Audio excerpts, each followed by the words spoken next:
900 வருஷத்துக்கு முன்னாடி எந்த ஒரு நவீன மிஷினும் இல்லாத காலத்தில் விண்கல் இரும்பை வச்சு நம்ம முன்னோர்கள் லேத் மிஷின் தொழில்நுட்பத்தை பயன்படுத்தியிருக்காங்களா? கர்நாடகாவில் உள்ள ஹோய் சடேஸ்வரா கோயில் தான் நண்பா அது. அங்கே நீங்கள் போயிருந்தீங்கன்னா பிரம்மாண்ட கல் தூண்களை பார்த்து மிரண்டு போயிடுவீங்க.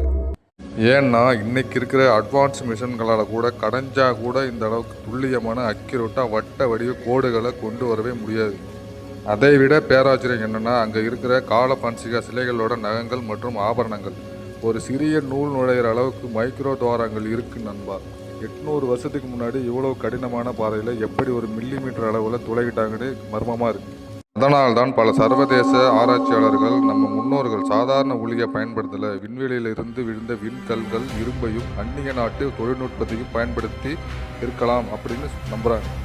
உங்கள் கருத்து என்ன நண்பர்களே? இது தமிழர்களின் இன்ஜினியர் அறிவா இல்லை ஏலியன்களோட ரகசியமா? கமாலில் சொல்லுங்கள். தொடர்ந்து தேடுவோம். இது முத்துவின் தேடல்.